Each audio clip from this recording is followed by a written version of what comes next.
You are listening to Let's Talk Trio on podcasts. Keep up with the latest episodes by downloading the Podbean app or stream episodes via our social media accounts. Search for Let's Talk Trio on Facebook, Instagram, and Twitter.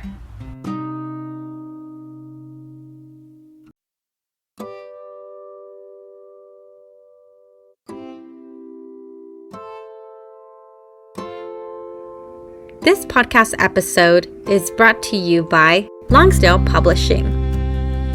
Is your program seeking ways to assess your students' college readiness?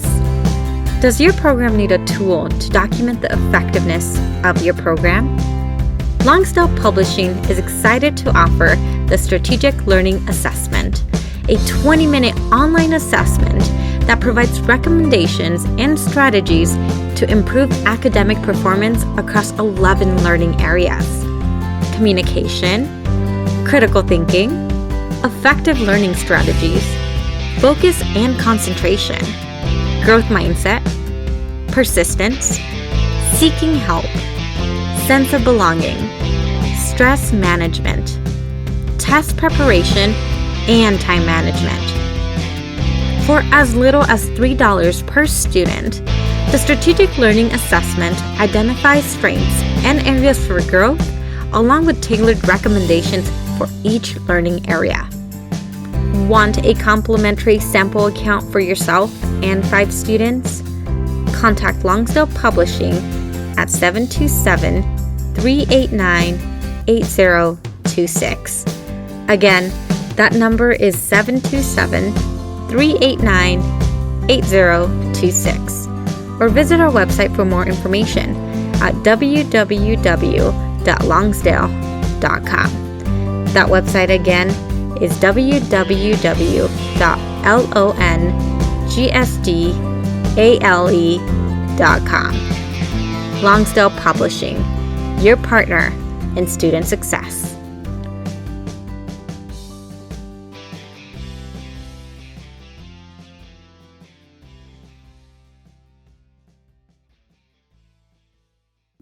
This episode is sponsored by Student Access. Student Access, the leader in Trio software. Student Access is an online database solution that allows Trio programs to track their students' information, connect with students by text messages, streamline the APR, and work from anywhere, all online, with automatic updates for changes from the Department of Education. Their technical support team includes former Trio staff and has over 50 years of combined experience working with Trio. Make it easier to focus on your priority, the students.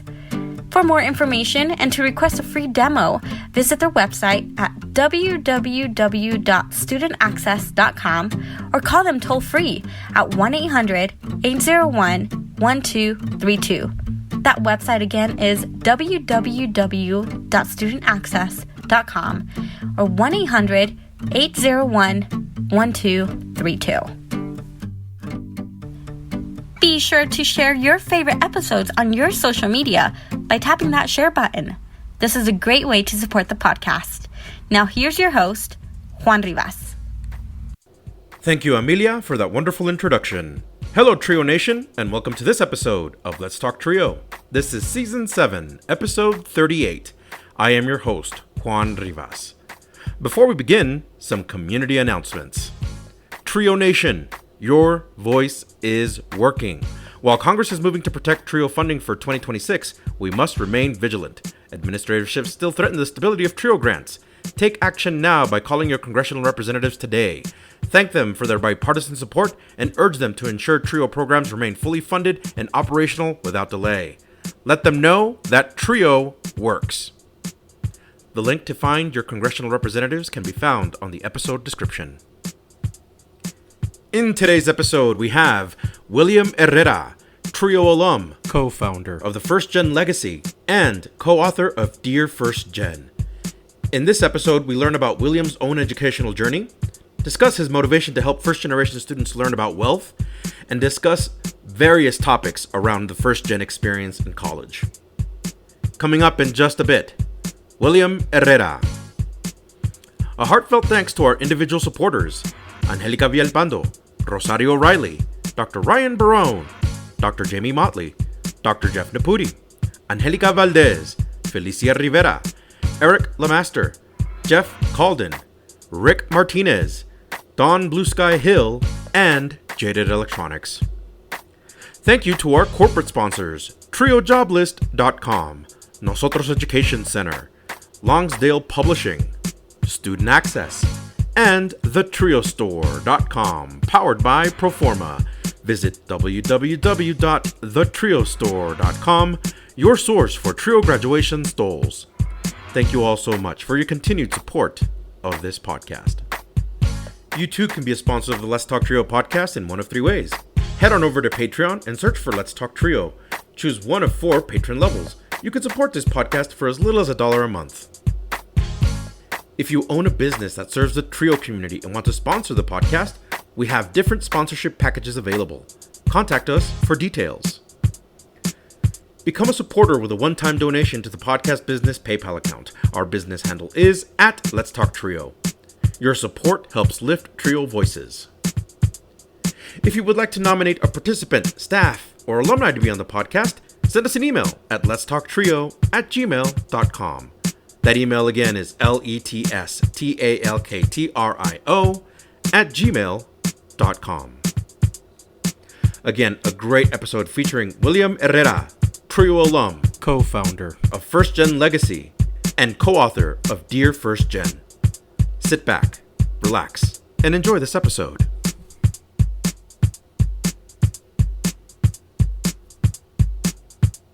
Hi, Trio Nation. My guest on the Let's Talk Trio podcast is the co-founder of the First Gen Legacy, FGL, an equity education service committed to providing first-generation students with the tools for successful first-gen careers and building first-generational wealth, and co-author of Dear First Gen. He earned their Bachelor of Science in Neurology, Physiology, and Behavior from the University of California, Davis, and a Master of Education from the University of California, Los Angeles, UCLA. When he is not busy assisting programs and students achieving new educational heights, he enjoys traveling, football, and more recently, writing. Welcome to the podcast, Will Herrera. Thank you so much, Juan, for having me. It's an honor to be on the Let's Talk Trio podcast. I'm really excited to talk about FGL, about my Trio experience. And, it's Financial Literacy Month, so talking about a little bit of financial literacy. I'm really excited. Absolutely. We are very fortunate to have you today. Thank you for agreeing to do this podcast. Are you kidding me? I mean, it's my pleasure and privilege to be on your show. I've enjoyed your other some of your other recordings and other podcasts, your other guests, I should say. So I love talking all things first gen, especially when it comes to, in Financial Literacy Month, especially about first gen wealth builders. So I'm looking forward to the conversation. Wonderful. So before we begin and before we get into the conversation about financial literacy, how are things on your end of the world in California? Yeah, I'm blessed to be very busy. I turned 50 in March last month. Retired, or a couple months ago. I'm retiring in July from my W-2 job. And the World Cup is being played in our backyard this summer. So I'm very happy camper. That's awesome. Any particular team that you're going for? Yeah. My roots are from El Salvador. Unfortunately, our little nation, our quality of soccer and football program isn't as good enough yet to be at the World Cup level. But I definitely support the United States also. And of course, my wife and business partner and life partner, Paula, who by the way couldn't be here tonight. She apologizes, but she's looking forward to maybe being a guest in the future. Yeah. She's from Mexico, so we obviously support Mexico also. Oh, gotta support the tricolor. Yes. This podcast session is to talk about your experiences and the book, but I want to start off with, what is something that you've learned about yourself this year? Yeah, I love this question, and this really speaks to kind of a theme in the book and a theme in what we do for FGL at First Gen Legacy is the First Gen experience doesn't stop at graduation, right? Even at my ripe age and mature age of 50, I'm still navigating First Gen pathways. This year we became First Gen authors. We published our book in March of this year, and I learned a lot about myself, right? That this is still, there's still that imposter monster. There are still a lot of gatekeepers and barriers. and that it doesn't end basically. Like most other first gen Oh, for sure. experiences, there was a huge learning curve with how to write the book and then how to get it published. It required a lot of Mm. resilience, perseverance. Um, and one thing I did notice, it's different being 18 or 22 and being a first gen student and being 50 is I'm getting older and I get tired a lot faster. Um, but I'm still breaking down those first gen barriers. So that's I think the biggest Absolutely. biggest takeaway so far of this year is breaking that first gen author barrier. Now, may I add, Will, you look very young for 50. You're very spry still. So you don't look 50 at all. Thank you. I appreciate that. I appreciate that. Yeah. I'll take that as a compliment for sure. What are some of your personal goals for 2026? Yeah, great question. I think, I've mentioned some already. Professionally, I'm retiring from my W-2 job, and devoting more time and energy to first gen legacy, to growing the business, to providing more services, more resources, more support for our trio programs and our first gen students. Um, the second potential professional goal is, I really enjoyed writing. Like I didn't know there was a writer in me. Oh, And wow. so, Yeah. yeah, so writing another book is definitely on the table. That's something I'd like to explore. We're already beginning to get feedback on the first book, positive feedback, That's and great. ideas are generating and percolating on potential topics for a second book. So that's on the Wow. professional side. Yeah. On the personal side, I'm taking a much needed, my wife and I, Paula and I are taking a much needed sabbatical. We want to do some travel. We started a family very early. We basically met in college, fell in love. We decided we were going to, we studied abroad together during our third year, end of our third year of college, and we knew we were going to get married. We started a family right out of college. So, those 20s, what most young professionals are doing in their 20s with it, we were raising a family. Oh, Um, wow. yeah, yeah. So, um, taking a much needed sabbatical and doing some of that traveling that we didn't get out of our system in the 20s. So we're going to try and do that. And then reading a lot of books. I'm a big reader, so I hope to read a bunch of books during the sabbatical. And of course, on a personal front, I already mentioned this, watching my fourth in-person World Cup. I'm really excited about that. Nice. That is awesome. Can you tell me a little bit more about your hobbies and interests? Because football is one of them, traveling another. Yep. Tell me a little bit about more. How did that come about for you? Yeah, yeah, football is for sure. I mean, I have a lot of hobbies and interests, but football is by far my number one like passion and hobby. I started playing when I was a young kid. I know here in the US we call it soccer, so I I think we got to get Americans to start saying football, right? yeah, it's happening already. It's just a matter of time. Absolutely. Absolutely. Um, Yes. Yeah. But yeah, no, how did I get into it? My stepdad took me to a 1994 World Cup game at Stanford Stadium. I grew up in the Bay in San Wow. Francisco, and I got to see Brazil in 1994 Of all play teams. Cameroon. Wow. Yes. Yes. Watch Bebeto score a goal. I mean, I was 18 Wow. years old and I was hooked. I was already hooked on the sport, but then I got hooked on the spectacle that is the World Cup and the world coming together, to play this sport. So yeah, that's how it came about. That's wonderful. The traveling bug. How often Hmm. does it bite you? Oh, trust me, it bites me more often than I can afford it. That's for sure.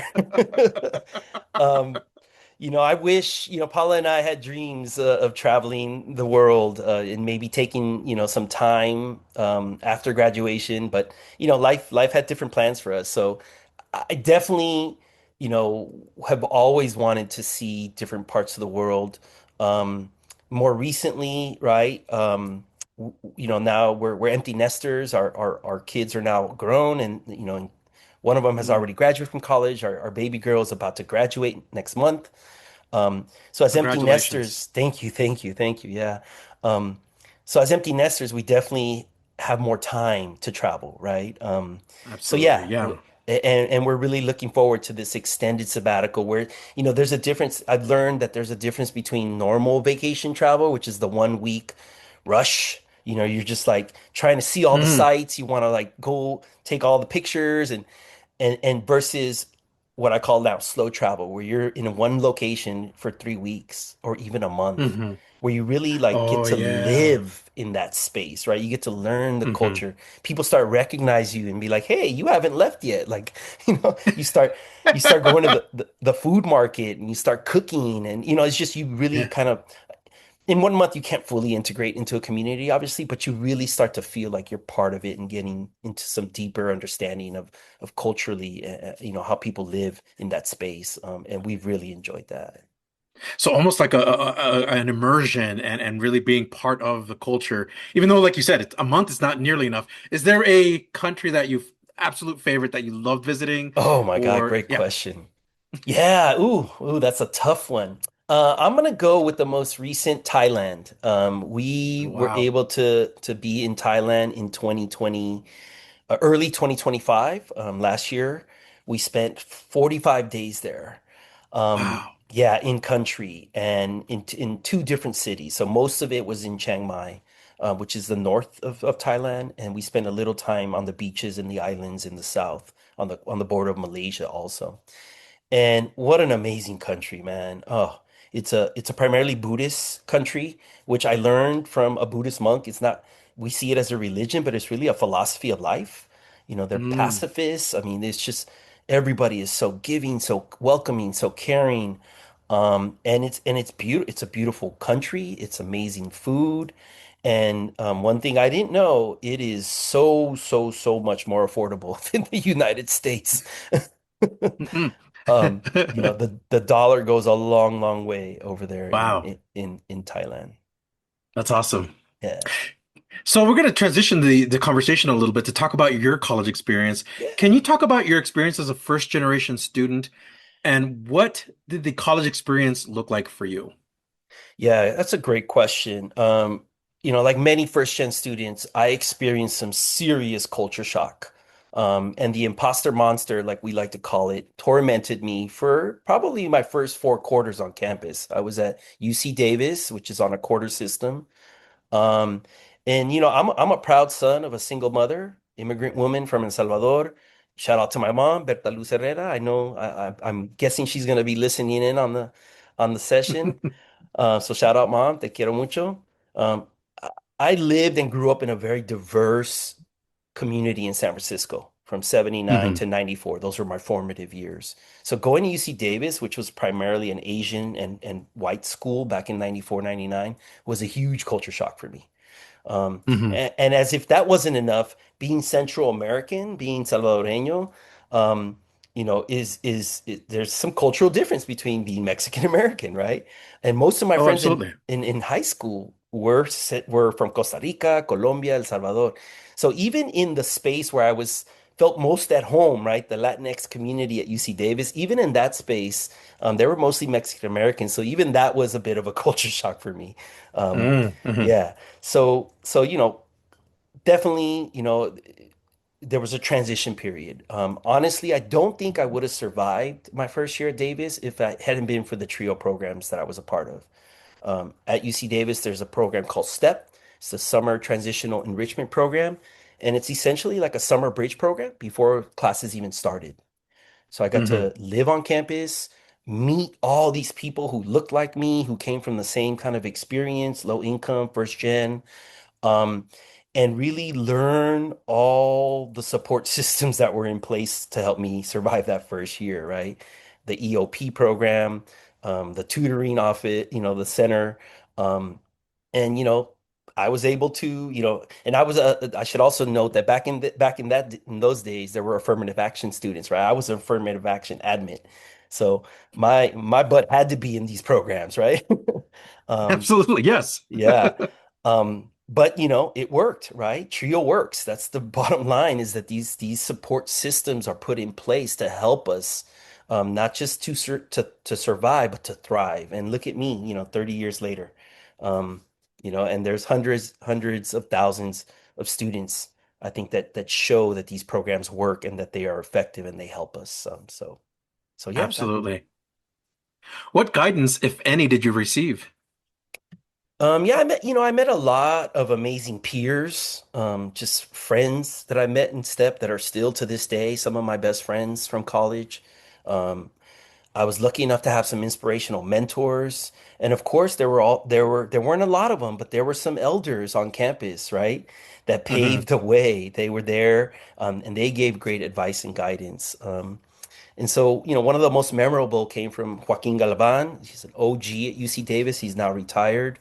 And he told this amazing story to all us first year steppers in 1994. And it was all about finding balance. And, Mm. and I'll be honest, like I didn't really grasp it at the time as an 18-year-old first year student. I was like, what's he talking about? But I appreciate it now. And the main takeaways of that guidance was find balance in everything you do in life. You can't just study and work hard and be in the library the whole time, 25, 35, 40 hours a week, just, Hmm. trying to get good grades. You also have to, have a little fun and play, right? And the opposite, you can't just be having fun and partying 25, 35 hours a week and not True. studying, right? Right. Um, so, it's just really sage advice that helped me survive that first gen college experience.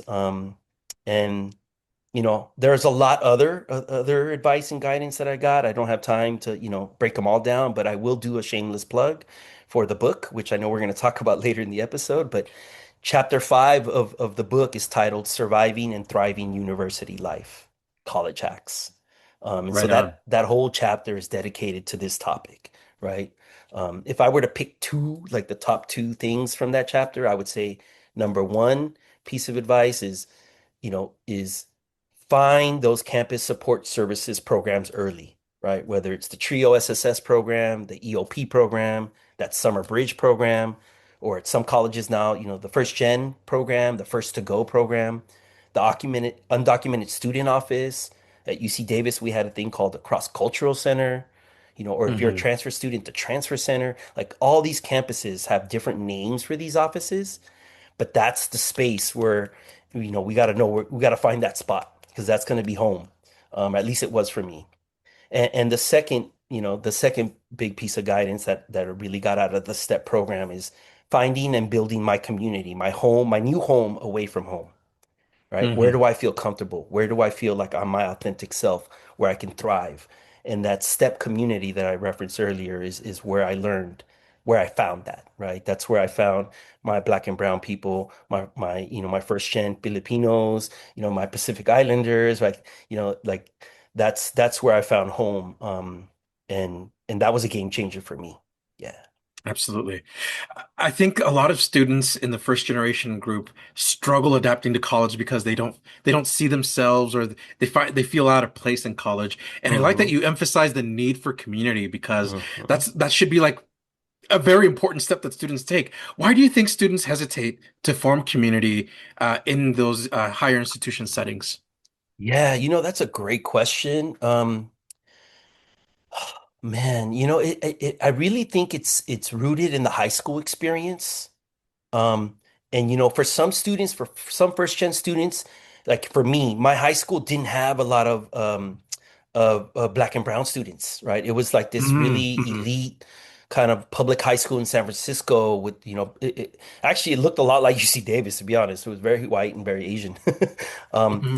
and so, in those spaces, sometimes we're used to doing things alone, right? It's this Mm-hmm. kind of have to do this alone. Like I have to study alone. I have to, do the homework alone. Um, and and the idea of like actually, having other people supporting this journey, at least for me, was kind of a foreign concept in high school, right? I didn't really learn that until college, where it's like, okay, I can't do it Yeah. alone anymore. This calculus class is kicking my butt. Like I need help. Yeah, Um, absolutely. yeah, so I think, that could be part of it. Um, so at least that was my experience, I should say. Yeah. You started your educational journey at UC Davis. What drew you to this college, and what compelled you to attend and to be part of it? Yeah, that's a good question. I'll be honest. For me, it was straight up financial aid package. Um, like I was a low income applicant, and my dream school was UCLA, but I didn't get in. Hmm. Every other school I did get into offered me a smaller financial aid package. So that was as an 18-year-old, right? Like thinking, how am I going to pay for this? Like my mom and my stepdad can't afford this. Like, how am I going to do this? To me, that was Right. like the low-hanging fruit, right? That's why. Um, and obviously don't advocate for that now, like as a as an adult, as a person who speaks to first gen students, like I don't think that's the best way to choose where you go to school. Um, but it's a very real factor for low income students, right? Oh, absolutely. Yeah. In retrospect, honestly, I feel like I was exactly where I needed to be. It worked out for me, right? Davis was a quiet college town where I couldn't party too much. I could focus on school. I could buckle down because, I didn't just struggle. The transition wasn't just difficult culturally, it was also difficult academically, right? I needed to put in some time to improve my skill set to kind of catch up, so to speak, right? Um, Mm, with my math, specifically calculus is the one I struggled with the most. So I was where I needed to be. absolutely. But then you also moved on to obtain a master's degree at UCLA. So you eventually did get into UCLA. What was this Yeah. experience like for you? Yeah, it was definitely redeeming. It, boosted my pride a little bit there. Right? I was like, all right, I didn't get in for bachelor's, but I got in for the master's. Heck yeah. I love that. So That's a yeah, great win. yeah, yeah, absolutely. Um, the experience was very different than the undergrad experience. It was a master's in education, for working professionals, right? So I was, if I had to like describe it, it was exhausting but life-changing. Um, Hmm. I was a full-time teacher in LA Unified at the time, so I was working, every day teaching my Oh my classes. gosh. Yeah. Yeah, and then going to school at night and on the weekends, and in the summer it was full-time classes. I was a science department chair at the time. I was a literacy coach. In the summer, I was a summer school principal.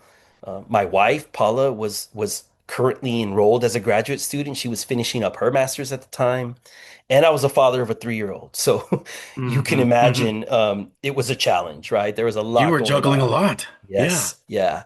So, and it's the number one graduate school of education in the country. So the rigor, there's a lot of reading, a lot of writing, a lot of analysis. Um, but like most first gen experiences, right? I figured it out. I Hmm. overcame those crazy obstacles, and of course, I finished. Um, and being a full-time professional and going to grad school is not easy, but I loved it. Everything I was learning, it wasn't just theory in the classroom. I was able to take that theory and implement it the very next day in my Hmm. classroom, in the school Hmm. that I was working at, as department chair. Um, and so it was beautiful to be able to take the theory and apply it immediately. So I really feel like it was a great decision. It was very hard, but worth it. That's awesome. Yeah. Can you talk about First Gen Legacy, FGL? Admittedly, I provided a little bit of information during the intro, but I grabbed that from your website. Yeah. But I feel your organization does go deeper than what is being shared. Can you talk a little bit more about that? Yeah, yeah, no, thank you. I appreciate the opportunity to introduce FGL, First Gen Legacy, and what it's all about. So, yeah, for us, it's our way of paying it forward, of giving back to the community that helped Paula and I to get to where we are in our life. FGL was created to help younger first generation students get, from being a first gen high school student Hmm. or graduate to a first gen college student, getting from that to being a first gen college graduate to then being Hmm. a first gen professional, because we don't stop being first gen when we graduate with that bachelor's degree, right? It So true. continues, it follows us into our professional world. Um, and then learning, how to be a first gen leader in your workspace, right? How to get promoted, how to move up, how to lead Hmm. others. And then, for many first gen students, graduates, professionals, we're the first gen home buyer. We're the first one in our extended family to That's buy so our first true. real estate, a home, right? We become the first gen investors, because that's not something I talked about in my low income, household, right? We didn't sit around the dinner table talking about investment strategies, Oh, yeah. right? Um, and then eventually, I'm at the age now where, first gen retiree, and then transitioning to a first gen Mm. estate planner. And then the Hmm. name of the company is First Gen Legacy, like looking back and saying, what legacy am I going to leave behind, right? Just like there were so many other first gen graduates who came before me and paved the way for me, for my transition, my pathway to be a little easier. That's what this is all about. It's First Gen Legacy is all about us trying to pave the way, make it a little bit easier for those that come after us. Um, so that's kind of the essence of what we do. There's three specific pillars of what we're trying to teach or to share. One is career readiness, right? Is not just graduating with the theory, but what hands-on, practical, real-world skills and experiences do you have on your resume, on your CV that will help you land that dream job when you graduate, Hmm. right? So a Hmm. lot of career readiness. The second piece is financial literacy. That's what we're going to focus on today. Um, and then the last piece, the third piece is social emotional empowerment. Um, because that's a big part of being the first gen experience, right? Is being in these spaces where we're not always, we don't feel wanted. It's not the most welcoming space, and there are a lot of challenges and obstacles to overcome. Um, so yeah, so that's really what the company's all about. It's about um, us sharing what we've learned, um, and we've been doing the work, don't get me wrong. Like I've been in public ed, K through 18 as a school teacher, as an assistant principal, then at UCLA. Paula's been a public health official, an epidemiologist. Her first job out of her master's degree was working at the Los Angeles Gay and Lesbian Center, right? Hmm. Doing, Hmm. back that was, kind of the tail end of the AIDS crisis, but there was a lot of, data that was being collected and reported to the CDC. Um, she's been a public health advocate. She was a school board member here in the LA area. We've been working, but we've been working within the system, if that Hmm. makes sense, right? Like within the Totally. existing Yeah. system. And so we co-founded FGL because we wanted to build our own model, our own system, if you will. We wanted to Hmm. share all our mistakes, our lessons learned, our best practices that we had learned along our journey, right? We wanted to share all that advice that we wish we had known along the way. And that's really what FGL is about.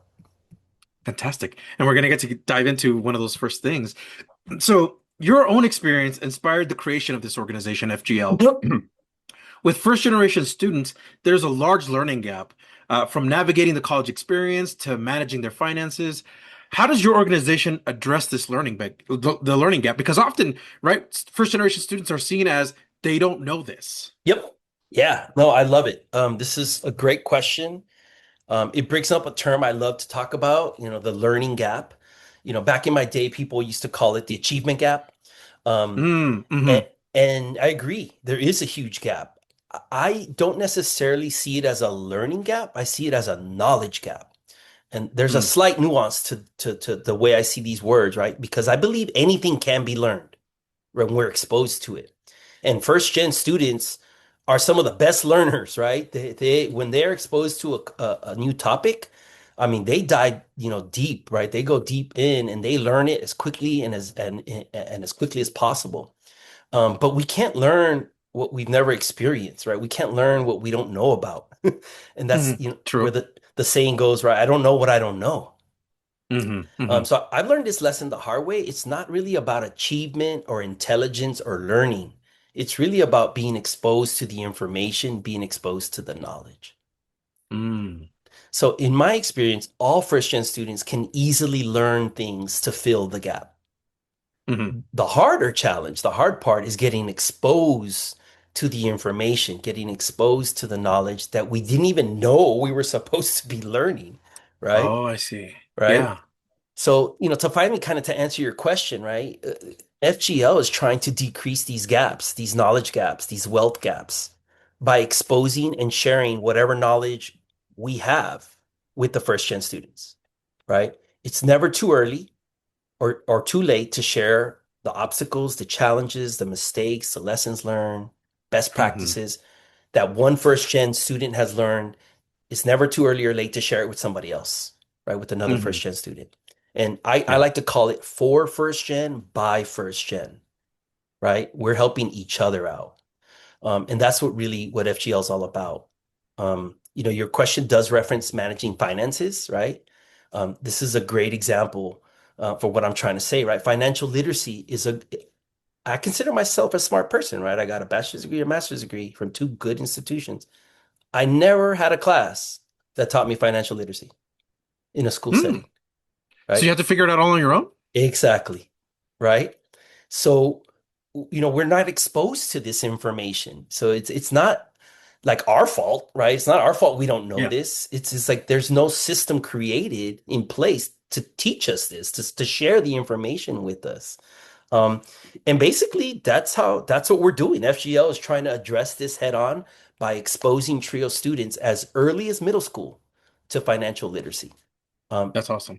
it isn't complicated. It is not hard to learn. We just need to expose our young students to these topics, and they will fill the gap, and they'll fill it really quickly. Mm. There is a common theme with first generation students that go with feeling underprepared, lacking skills, feeling that heavy imposter Hmm. syndrome. Yeah. Does your organization address this feeling, and how do you build up students to gain confidence? Absolutely. After everything we do at FGL, I mentioned it earlier, right? The imposter monster creeped in on me as a first gen Mm. author, right? Like, why am I writing this book? Like, who am I? I'm not a writer. I didn't study English in college. Like, what am I doing writing this book? Like, do I belong here? Should I be doing this, right? Right, Um, right. so this is part of our lived experience, and we embed it in everything we do from Hmm. LinkedIn workshops, resume workshops, to investing in the stock market workshops, to every workshop we do is embedded with social emotional empowerment. And that's how we address the imposter monster. Um, we write extensively about this in the book. In fact, there's a theme that resonates, I think, throughout the entire book. And the message, the theme, that message is for all first gen students to understand we are enough, we do enough, and we have enough. Hmm. The sooner we Hmm. can accept, right, that we are not what we're labeled, right? We're labeled deficient, not smart enough, not prepared enough, or my favorite one is, oh, we're labeled lazy. I'm like, come on. Mm, yeah, yeah, Like yeah. this is all, to me, it's like at this point, it's like blah, blah, blah, blah, in one year, out the other. I hate to even repeat them, right? To give them any sound time in my life because it's just not true, right? This is just, it's fake news, right? Absolutely. Yes. The sooner first gen students understand those labels are not who we are, then the empowerment will swell. And in fact, I think it's going to swell beyond confidence, right? You mentioned gaining confidence.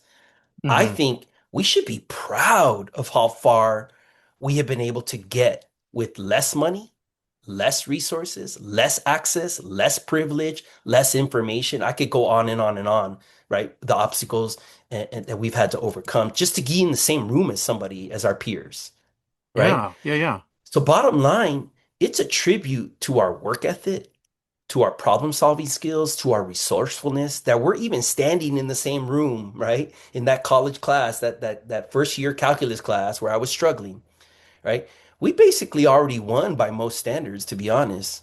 We're just Hmm. one little more challenge, one more obstacle, right? Like I had to get a study group for calculus. I had to figure out like, okay, I need help here. I need to do a little bit more, right? And so that's why I don't really like the term. Paula and I don't like the term imposter syndrome because it implies Mm. that there's something wrong with us. Like, oh, a syndrome? Hmm. Like you have Like a syndrome. virus. Yeah, Yeah. like nah, man, nothing's wrong with us.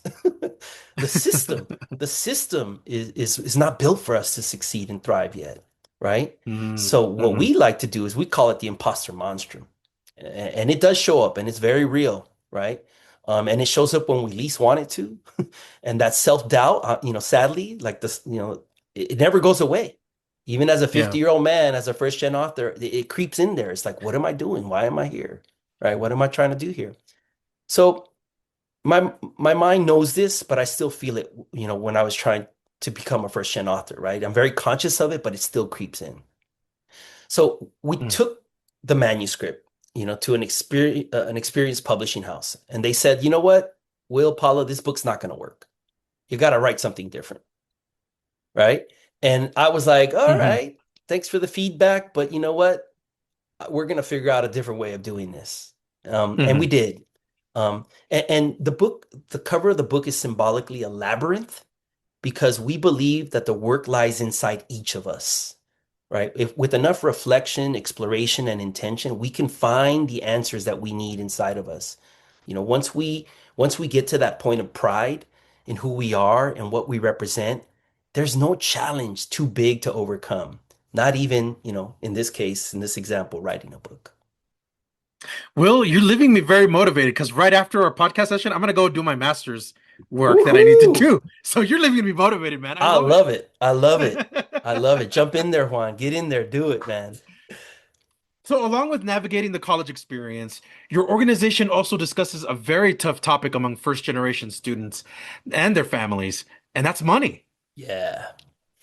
Yeah, man. Money has been, traditionally a taboo subject, right? But let's keep it real. Among low income people, money is always at the forefront of every decision we make in Oh my life, gosh, yeah. Every right? penny accounted for. Exactly. You know, it's just discussed and talked about from a negative deficiency mindset, right? We don't have Hmm. enough money to afford that. That was as common as breathing for me as a kid. It's like like it was all around me every day, all the time.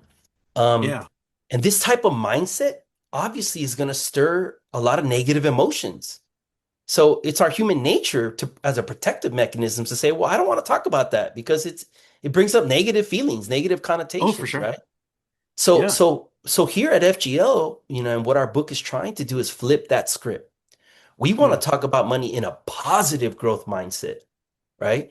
We want our students and our parents that we're working with to respond positively, to seeing, money for what it is. It's a tool. It's a thing that we can use to our benefit. It doesn't have to be a negative or a bad thing. Um, and this positive approach and speaking about money plainly and showing the positive flip side of it is really resonating with our students and the parents that we're working with. And it's really helping them open up and be more comfortable talking about money.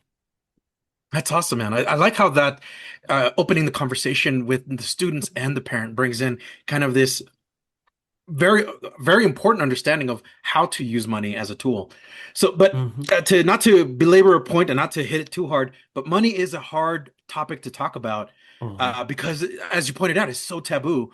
I recently had an experience in another Yeah. podcast that I was with where our co-host was talking about money, and Yeah. I felt very much like, you don't ask me about money. Like, don't ask me how much I'm saving.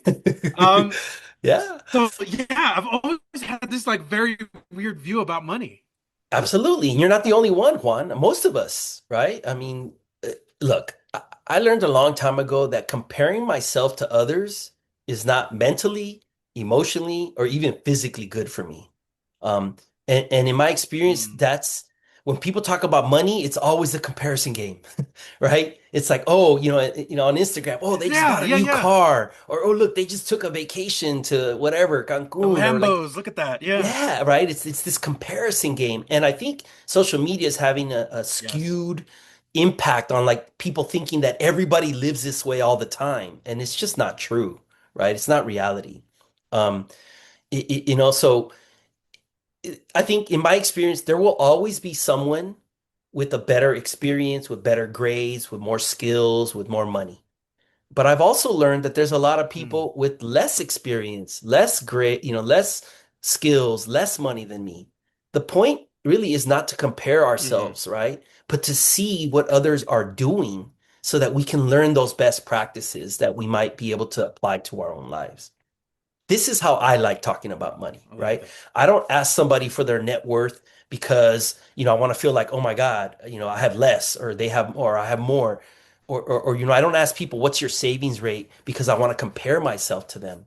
No, I do it because Right. in my mind is, how did you get there? How did you do that?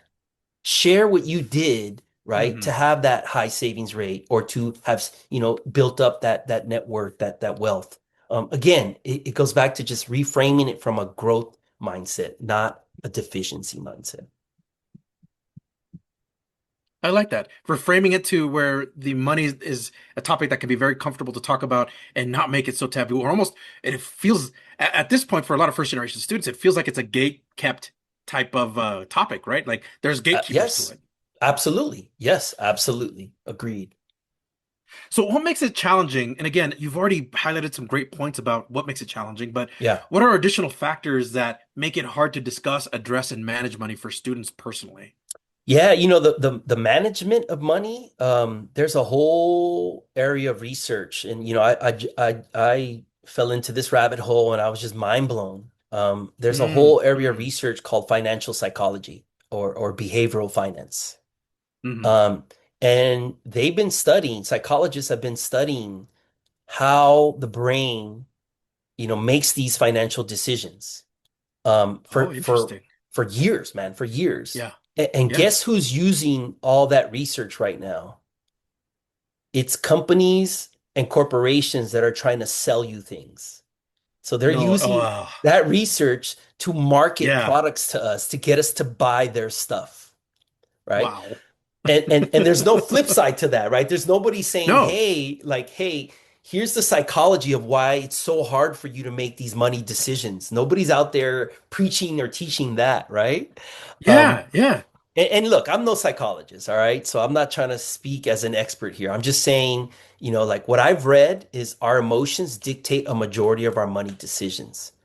So And true. and human emotions are not a topic that I think most humans understand or have mastered, right? Mm, I've yet to meet a human mm, being that says, "Oh, I can control all my emotions." I'm like, hold on, mm. right? Right? So Yeah. I'm of the opinion that every human needs professional therapy to help us understand our Hmm. emotions and how they impact our decisions. I'm Hmm. happy to see that this younger generation is more open to therapy because my generation sure wasn't, right? Um, and I'm not trying to imply that everybody needs, to rethink their relationship with money. I'm just saying that, Hmm. it's a very real that our money decisions and managing our personal money is tied to our emotions. And Oh, and absolutely. and let's keep it real, right? We're in a capitalistic, consumeristic economic environment where we're bombarded daily with buy more stuff, right? Spend Yes. more money. And guess what?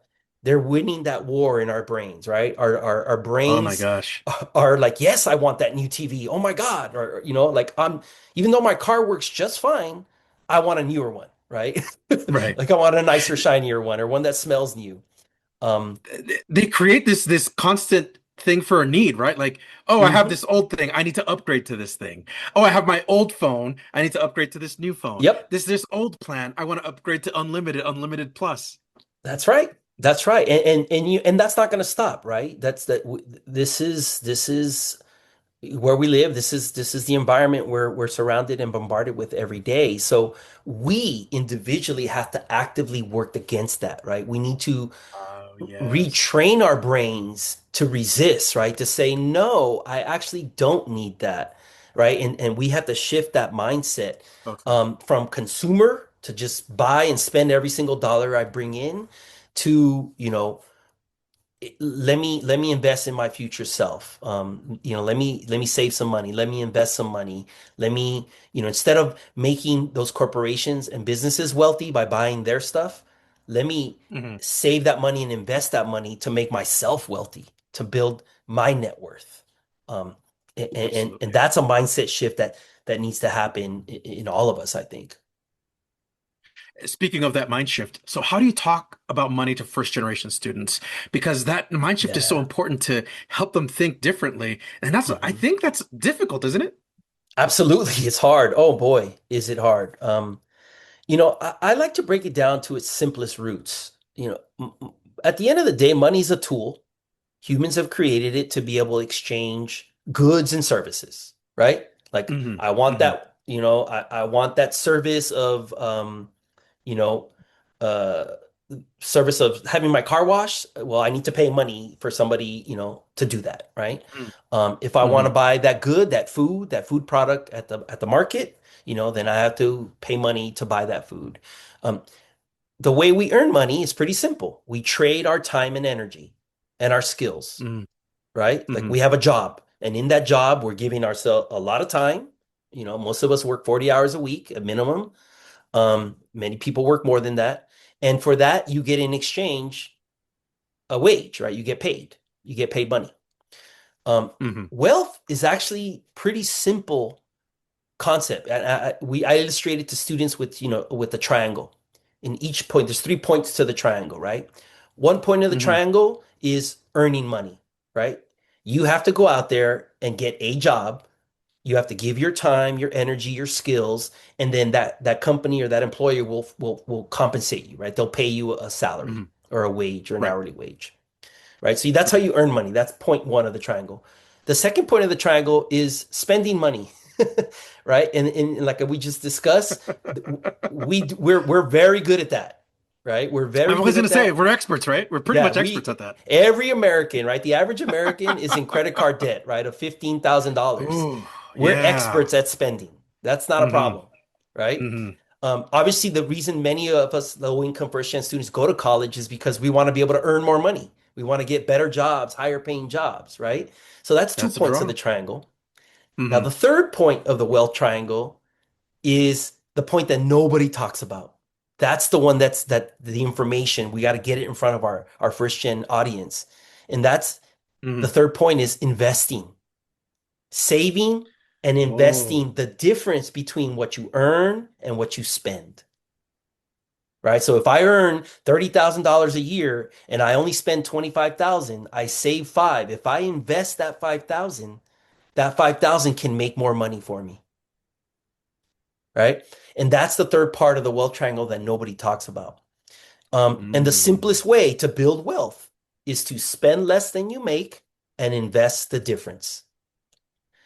To me, that's pretty basic, right? I think even my middle schoolers, right, when we do these workshops to middle schoolers, they're like, "Oh yeah, that makes sense," right? My mom paid me, $5 allowance. I only spent $3. I still got $2 savings. Well, what if I told you you can take those $2 and invest it in something, and those $2 will make you $4? They're mind Hmm. blown, right? Then little seventh graders are like, "Whoa, for Boom. reals? Yeah. How do I do that? How do I do that?" Right? So low income people already have a great real world understanding about making money and spending money. They just haven't been exposed to the investing part of it, right? Or Hmm. at least I never was as a kid, right? I didn't learn this concept until well into my 30s, where I was like, you know, living in that hamster wheel, right? Where it's like living paycheck to paycheck. I was making money, but I was spending it all. And I wasn't Yeah. saving or investing it. Um, so yeah, so basically, that's how I like to talk about money is break it down simple and say, look, investing is the act of putting $1 that you earn to work for you with the sole Hmm. purpose of growing and making more money for you. And Absolutely. once first gen students understand that basic framework, then we Hmm. start unpacking why so many people aren't doing this, right? Why so Oh, many wow. Yeah. people are Yeah. in debt, why so many people are living paycheck to paycheck. And then we can start talking about undoing that cycle of living the paycheck to paycheck. What are the strategies? And undoing that cycle. Really, that's the difference between somebody being rich and somebody being wealthy. Mm. Great points, Will. This is super valuable information. Some of the advice you often hear on either financial websites or even podcasts, or even social media. You'll have social media kind of quasi experts who talk about you better save money. Like that. That's the repeated Mhm. message. Um, Yeah, that's often very difficult to do if you've learned that survival comes first. So how are you shifting the absolutely. mindset from survival to long-term planning? Yeah, that's a great, great question. I love it because this is the root of what Paula and I really struggled with. And in fact, you know, you hit the nail on the head, right? Paula and I lived this. Like this was our Mm. experience in our 30s, right? Is and that's why we dedicated almost 30% of the book to this topic. Like the whole middle part of the Mm. book is all about financial literacy and how do we shift that mindset? Um, and really, what we learned is as low income, growing up low income, it's a scarcity mindset, right? It's what we don't have, it's what we can't afford. Yeah. Um, and when we transition, when we graduate from college and we start getting those professional jobs, we go from low income to middle income. And some people, Hmm. get promoted into high incomes.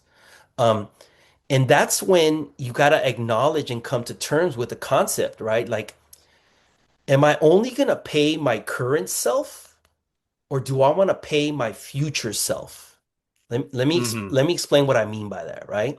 Yes, please. Once we graduated and started making me and Paula, I mean, once me and Paula graduated and started making middle income money, we wanted to buy all the things that we didn't have as low income kids. We wanted to make sure our kids had all the resources, all the summer programs, the music lessons, right? All the things that we didn't have as kids, we wanted to give that to them. And again, thanks to capitalism and consumerism in the US, we're bombarded with messages of these are all the cool new things you should buy. And of course, we fell into that trap, right? We fell into it, right? We were, for most Americans, the very first, and I would argue an unhealthy thing to do when we wake up is we check our phones. Why are we checking our phones? Because it's it's the supercomputer that sells us stuff, right? It's marketing stuff to sell us. You called out like 95% of our audience right now, Will. Yeah, absolutely.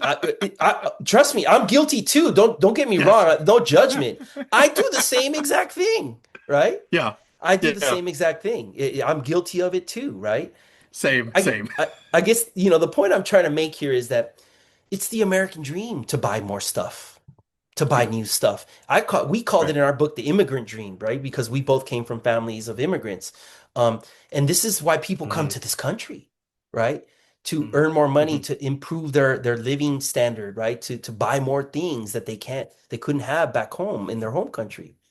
So I guess to land it, there's a psychological battle war going on in our heads. One side says, spend all your money, buy everything right now for your current self. And what that does is it makes companies and corporations very rich and wealthy.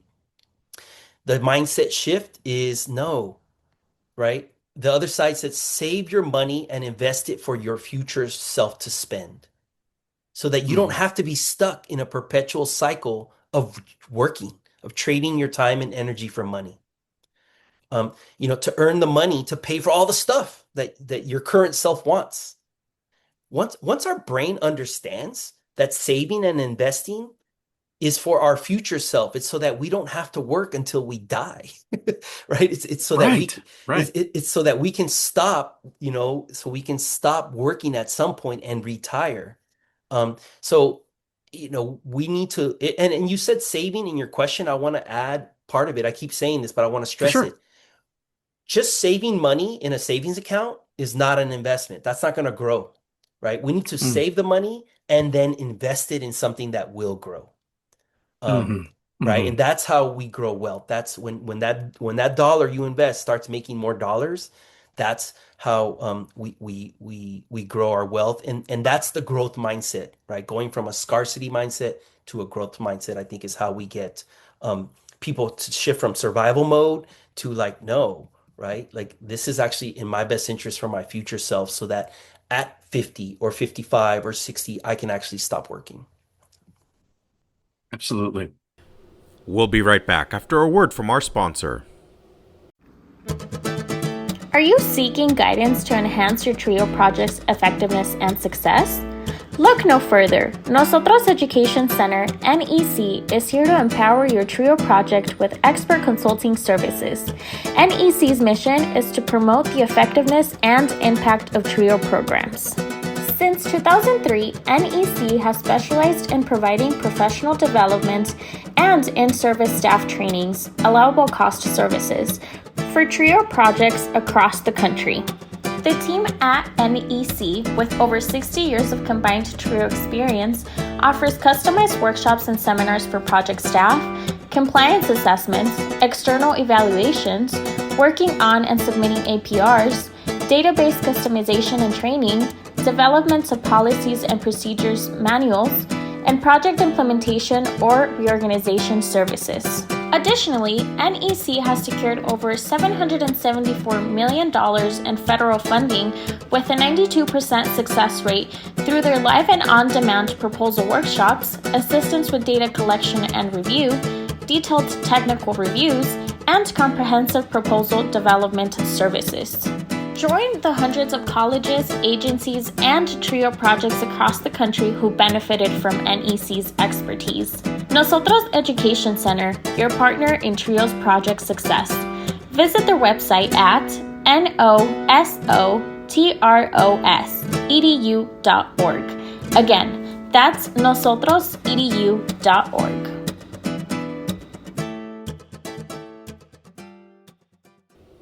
And now, back to the podcast. First generation students are typically and literally trailblazers. They're changing a ton of habits along the way.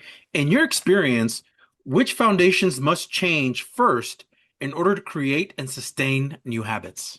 Yeah, that's a great question. It's a hard question, honestly. I don't feel like I have a really good answer. I can only speak like, from my experience, but I think it goes back to psychology and what we were talking about earlier, and those pesky emotions that stop us from making, sound money decisions. Yeah.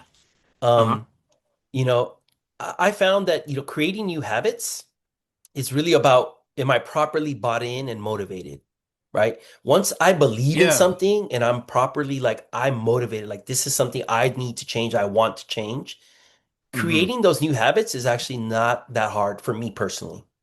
In, Hmm. in our book, we reference a book called Atomic Habits by James Clear. I don't know if you're familiar with it. Somewhat familiar with that. Yeah. Yeah, and the concept he brings is this concept called habit stacking, where every day, you wake up and you go wash up in the bathroom, you brush your teeth. If you're already doing something on a daily, habitually, your morning coffee routine, whatever that might be, right? Your after work kind of relaxation routine. If you want to create a new habit, you just stack it to an existing habit, right? You're like, okay, after I brush my teeth, I'm then going to, meditate for 2 minutes, right? And you just add this new habit to an existing habit. That works very well for me personally. But I admit getting that foundational buy-in and motivation is not easy, right? Yeah. Um, Yeah. for example, I know I'm about 20 pounds overweight, and I know I need to do a little more exercise and eat a little bit more healthier food.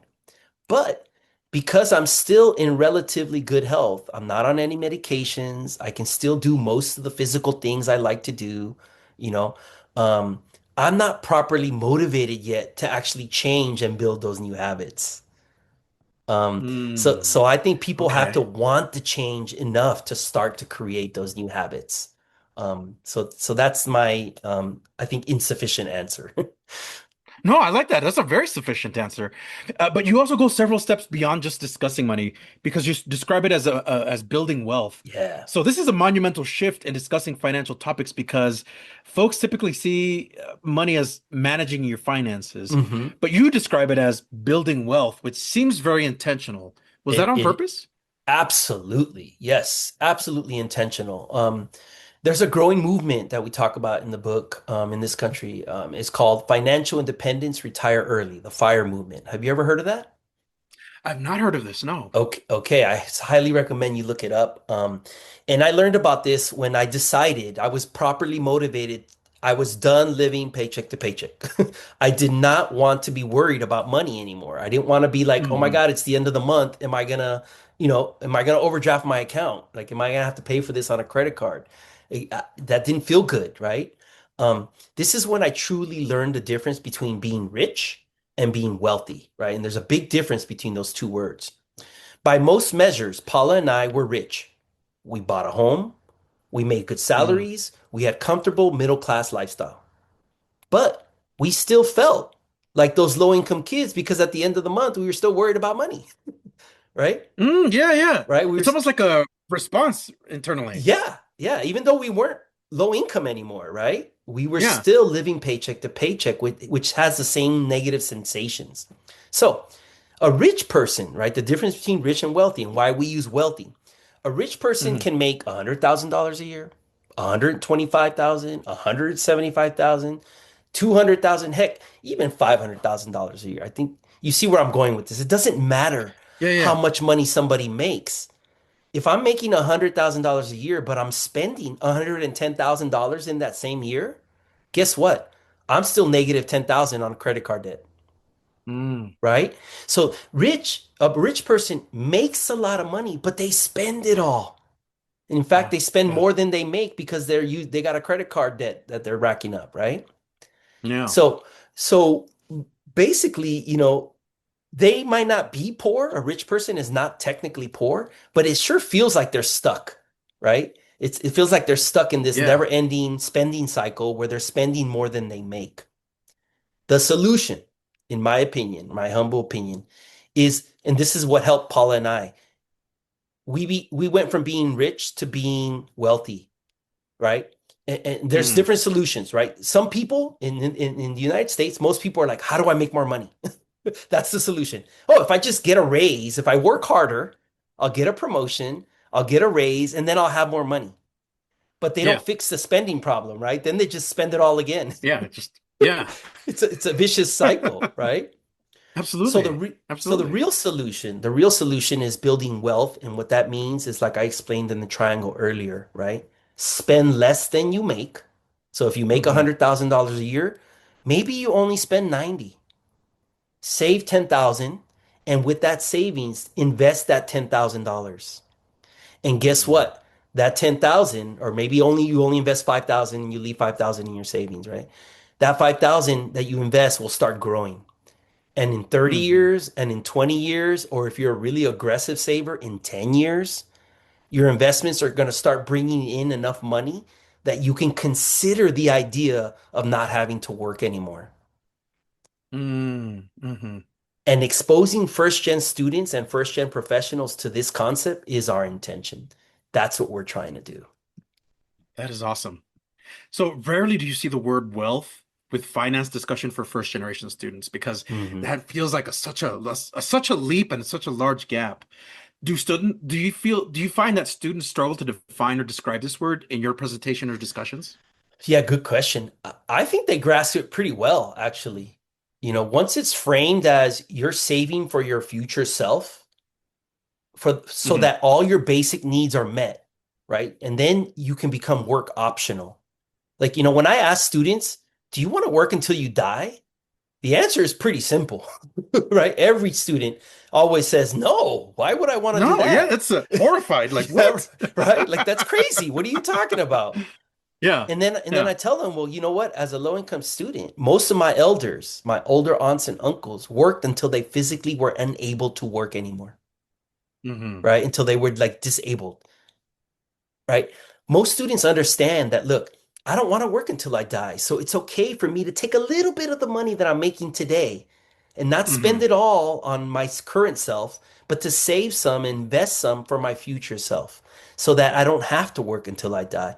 Most students grasp that pretty quickly. It's Hmm. not rocket science. They're like, oh, well, I want that. How do I do that? Right. And then it immediately goes to Absolutely. like, Yeah. what are the techniques? How do we do this? So and every once in a while, I won't lie, right? Every once in a while, we get a really sharp student in there that says, "Well, Will, Hmm. what if, what if I die tomorrow? All that money I saved and invested for my future self, but there is no future Uh-huh. self, right?" And that I love. It's a mind-blowing exercise, right? To see the class debate that, right? And Yeah. pondering and financially planning for death is morbid, but it's a mind-blowing exercise because it really makes you say, well, what do I really value? Like, what if I do die tomorrow? Will I be happy with my Yeah. life? Right? Will I be, Hmm. fulfilled? Will I die? Like, I feel like I did what I wanted to do and I'm living the way I wanted to live. Hmm.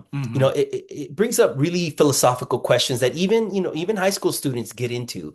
Um, so, you know, for a student that doesn't see themselves living long into the future, because I've had some students say, well, you know what? I'm not trying to save for my future self because I don't expect it to make it to 50, right? Mm. And that's pretty, for me, that's a pretty hopeless, and sad way of seeing the life. I don't want to see myself like that, and I try and encourage students to be more hopeful. Um, but me personally, I'm planning on living to 99 years old, like my abuelita Virginia did. Que en paz descanse. Yeah. If I Yeah. don't make it that far, then guess what? The loved ones that I leave behind, right? Including not just my family, but Paula and I, our next big goal now that we've written the book is to start a foundation. Um, and if I die early, right? If that's the way it's going to be, and we can't control that, then at least those people I leave behind and that foundation will inherit a little generational wealth. And the way I see it, that's not a bad thing. That's a good thing.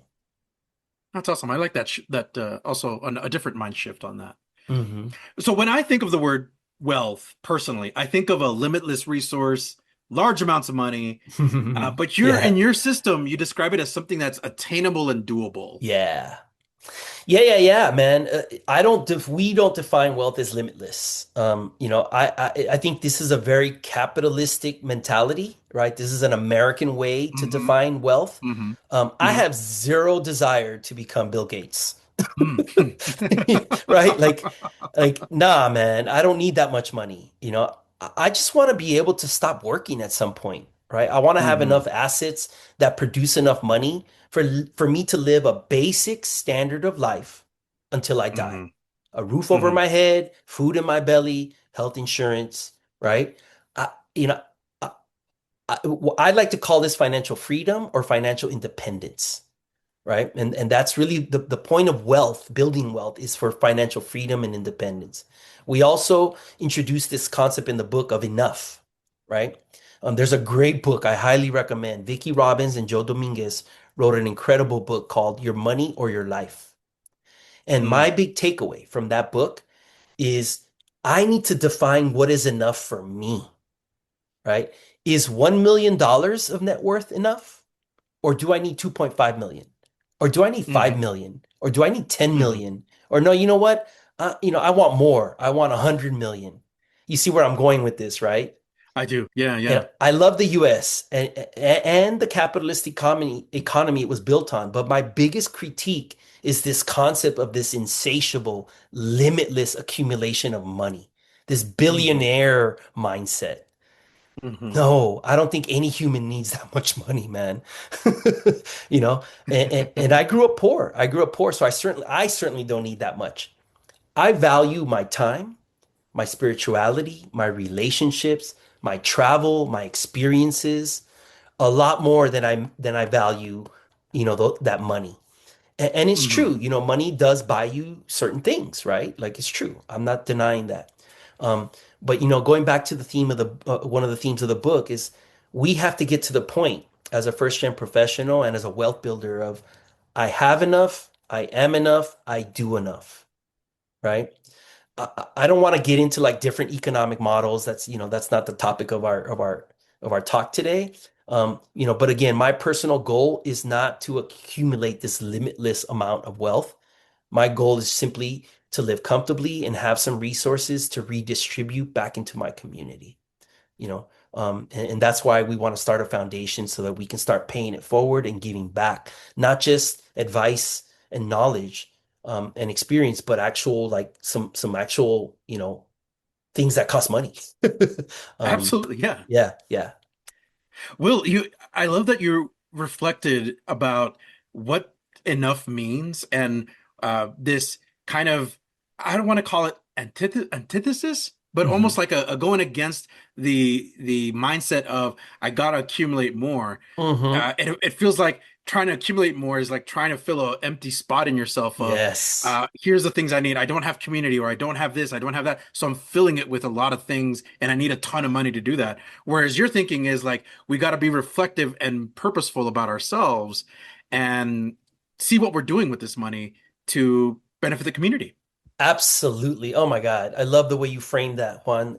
Yes, you said it better than I did. Oh, Absolutely. stop. I mean, I that took was your that words.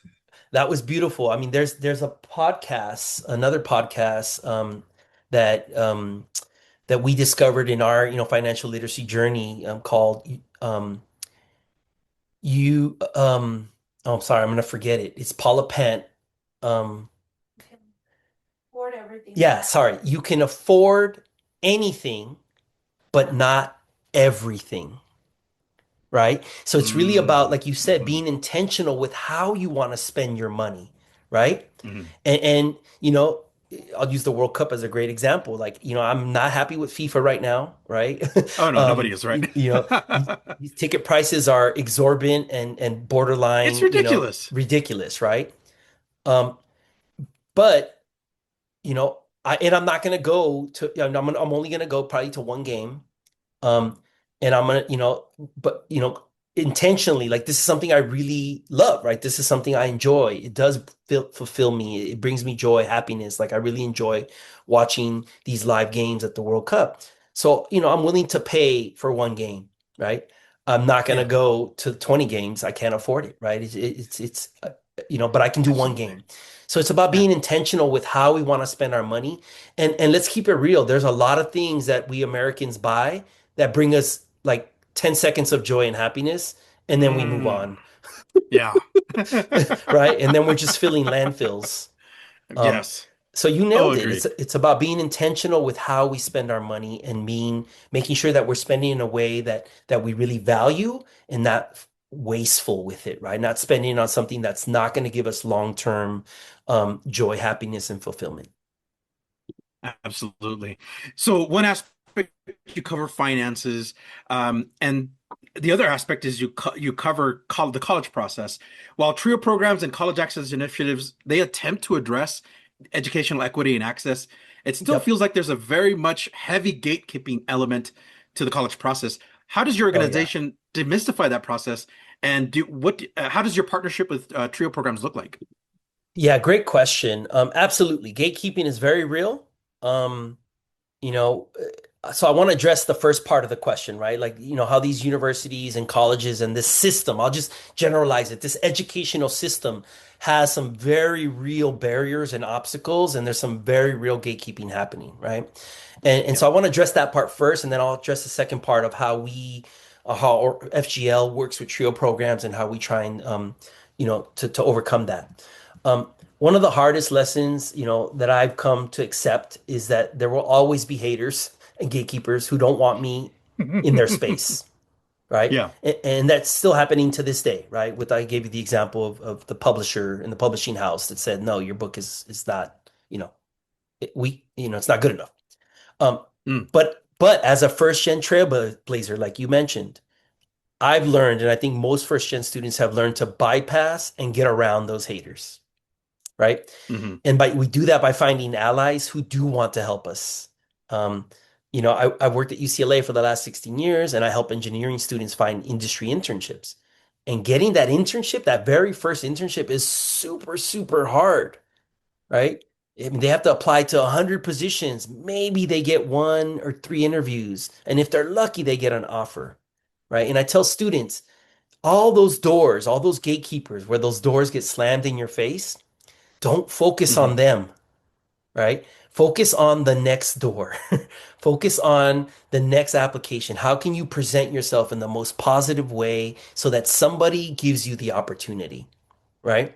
Hmm. And so I think that persistence and that perseverance is what makes us first gen, students special. Is that we're not going to take those gatekeeping no for answers, right? We're going to keep knocking on doors until somebody says yes, and all it takes is one opportunity, one door to open to say, "Welcome, come in. I will help you," and then we're off to the races, right? So that's my take on gatekeeping as a whole, right? Like and the system, right?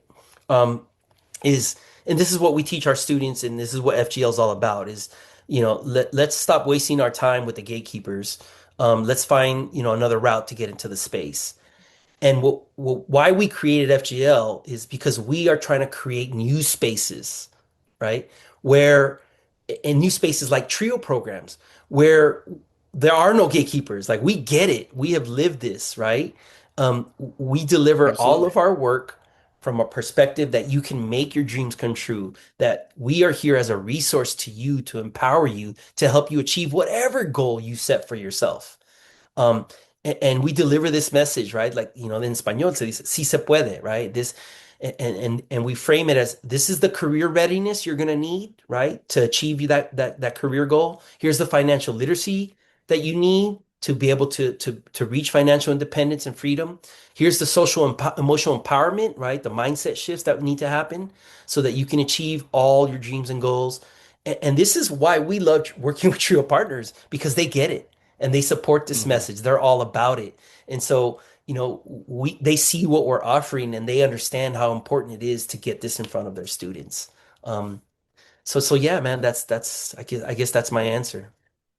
Absolutely. Well, thank you so much for taking that moment to talk about finances and how it impacts students. I want to take a quick pivot about your book that you co-authored titled Yeah. Dear First Gen. My first impression of it is a very strong connection to as a first generation student myself, former, well, even still currently, right? You're never Yeah, really a former first. You're that's still right. ongoing. That's right. Um, but you talk about navigating the college experience and then the must know things that students have. What are some things that you wish you had known or recommend to students in terms of like, here's the things that you should know as you enter college? Yeah, like I said earlier, I mean, there's uh, part one of the book is really all about surviving and thriving in college, right? It's getting to and through the first gen degree.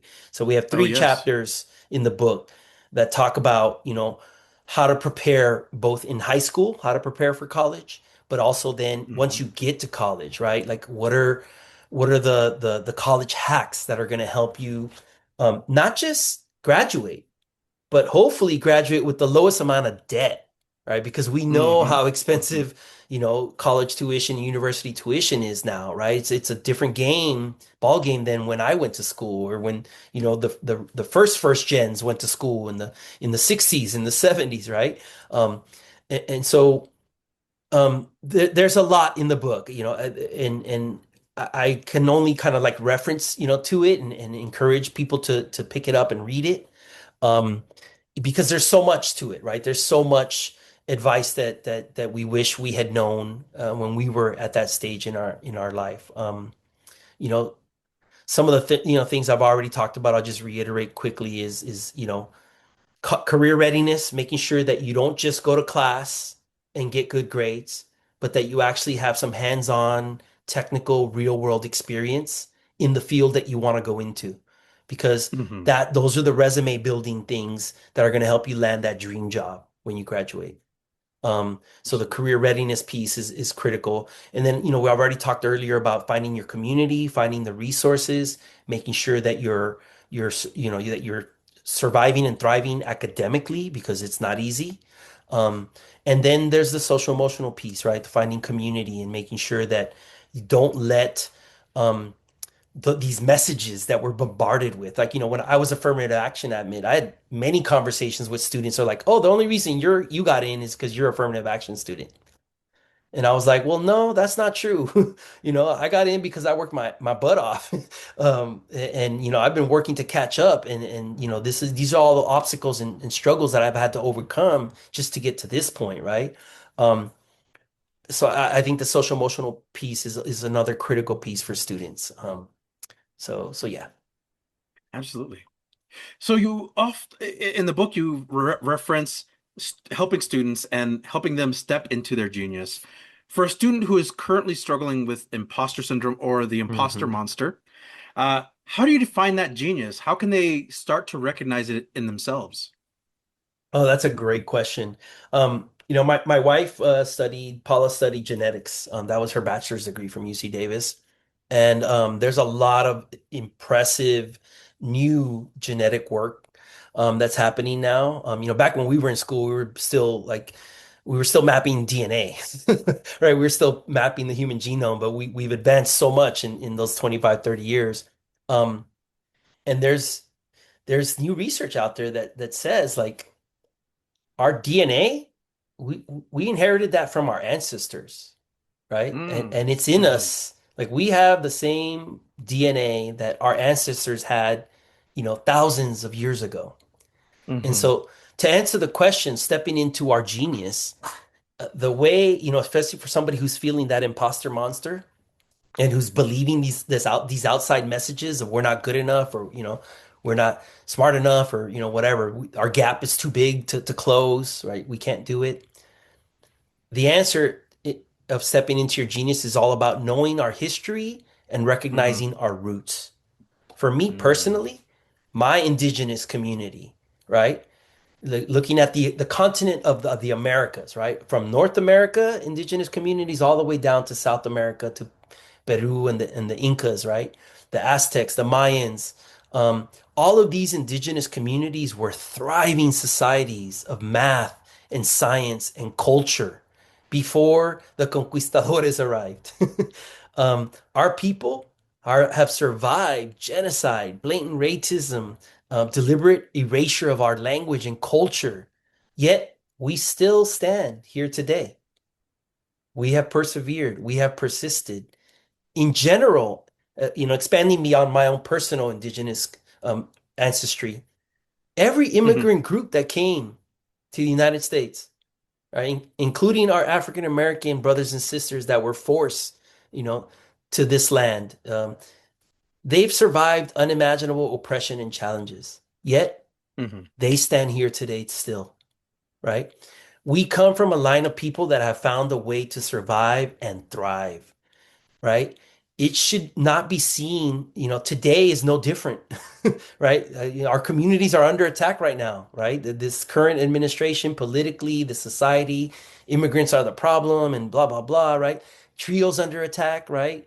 Um, Hmm. we're under attack right now. It's not, it's different, but it's also similar to what we've already survived. Um, Hmm. at the West Stop conference in March, this past March in Honolulu, I saw a workshop titled "We Are Our Ancestors' Wildest Dreams." What a beautiful, beautiful title. And I love this because it should empower every first gen student to see the genius that's already in them. It's in their DNA, it's in our ancestry. We just need to Hmm. recognize it. We need to start believing it, right? We need to, like you said, not only have the confidence, but be proud to stand here and say, this is where I come from. This is who I am and I'm still here and I'm still hustling. I'm still doing it. I'm still breaking Hmm. down barriers. I'm still trailblazing for my family, right? And I think that is a sense of pride and empowerment that if we all just know our history and our ancestry, I think that that will help. It helps me and it helped Paula to overcome that imposter monster. So yeah, man, that's my answer. I love that. Many first generation students feel a deep sense of debt or pressure to succeed because of their parents' sacrifices. And that speaks to honoring the Yeah, journey, honoring the roots of where you're from. How do you absolutely. advise them to balance that honoring the parents' journey while pursuing their own personal pursuits? I love this question, Juan. And we're doing some pretty, I think, important work with some trio programs out here in LA. We're doing some, parent academies, some parent workshops for Upward Bound and Talent Search. And this is a conversation, we just did a workshop a couple weeks ago for Hmm. parents and how they can support their child's, right, their first gen students' career journey. And we talked about that pressure that we parents put on. And I say we because I'm a parent. I have two, grown adult children. Like I said earlier, one's about to graduate from college next month. One graduated several years ago. And it's true. Like we do put pressure on our children, right? We Hmm. do, the stories we tell is like, oh, well, my mom used to tell me how she immigrated from El Salvador and how much she sacrificed to give me this opportunity, right? Like that guilt. And I grew up Catholic, so that Catholic guilt, that's real. That immigrant guilt is real. Um, and so yes, balancing this is hard, right? We it's twofold. We have to help It the is. parents. We have to help the parents to remove some of that, right? To remove some of that pressure and say, "Hey, look, you're on your own journey. These are your decisions. You have to do what's best for you." And as a parent, we teach the wellness wheel. I don't know if you're familiar with that. Um, but basically it's a research practice research it's sorry, it's a research-based concept that says, look, we are not just our educational journey and our professional journey, right? There's a Hmm. spiritual aspect to our happiness. There is a financial aspect. There's an emotional aspect. There is a um, environmental aspect to our fulfillment and happiness. So it's not just about getting that degree, getting the good job, and not being poor anymore or having, a good title. It's about all these other things too. So we're teaching the parents to remove some of that and to let our young students get on their journey and make the decisions Hmm. that are best for them at that moment in time. And the second aspect of it from the student perspective is as long as we give back to our community, right? As long as we don't leave our community behind, no matter what career we choose, no matter what profession, no matter how we translate our first gen degree to a first gen career, as long as we're always paying it forward and giving back to the community that we're rooted in, Hmm. it's okay. We do enough, we have enough, we are enough, right? We don't need to fulfill these external, whether it's from the family or our parents, these external demands. It's like, nah, I know that doing the work, right? I'm giving back to my community, and that is sufficient. That is enough. I love that. A major theme in your book is turning first gen degree into first gen wealth. Why was it important for you to include a deep dive into financial literacy and investing rather than just focusing on graduation? Yeah, I love that question. Um, there's been lots of research on supporting first gen students to graduation. And that's why many universities now have these first gen programs, right? These first to go programs, all these Hmm. support structures. That's why TRIO Hmm. exists, right? And that's why Hmm. we know a TRIO works. We know what it takes to get a first gen student to survive and thrive and graduate. The research has been done, the practices are being implemented. Um, and not that we've perfected it, don't get me wrong. There's still a lot of first gen students that we lose along the way that we're not meeting their needs. So it's not perfect. But we found that there's enough resources there. That was low hanging fruit for me, right? Like to me, sorry, it's been done, is what I meant to say. Hmm. Hmm. Hmm. There is almost no research, very little best practices on first gen careers and building first gen wealth. Wow. Right. Yeah. That's why it's such a new concept, right? Wow. That's why people are like, wait, first gen wealth builders. Whoa, what are you talking about? Like, what's this all about, right? There's very little um, research and resources and programs that address this. And so that's why we felt like this is where the highest need is, and that's why we wanted to really focus on that. And that's why we embedded financial literacy as one of the three pillars of FGL. Awesome. You mentioned that the importance of being proportionately compensated. What is one piece of advice you have for first generation professionals entering their first big role who Yeah. might feel hesitant about negotiating the salary? Because I remember when I first got my first offer, I was like, I jumped on it and I took it. I didn't really think about my own value or anything. I was just like, it's my first Yeah. job. I'll take it. Absolutely, man. When I got my first job, I was a teacher in LA Unified making what? That was like $33,000 a year, right? Hmm. Hmm. I was like, I wasn't thinking about negotiating or, like Right. trying to make more. I was like, I need a job because I got to pay my student loans in 6 months, right? Like Yeah. it was very Yeah. practical. Like I need a job, I need some income because I need to support myself and I need to pay these bills, right? Like Yes. so absolutely. The typical first gen experience is, look, I just take any job. I just need a job. I need to pay back my loans. Or, I need to start living independently. I don't want to go back home and live with my parents, right? Um, which a lot of young graduates are doing right nowadays, right? Because, housing is so not affordable. I mean, there's so many reasons, right? Right. So to answer your question, right? Like, how do we get, first gen students to think about this? Hmm. There's very clear data, okay, and this is historical data. It's getting worse, if anything, about the wage, the wage gap, right? We talked about gaps earlier, right? The learning gap. There's also a very real wage gap that, Oh white yeah. Yeah.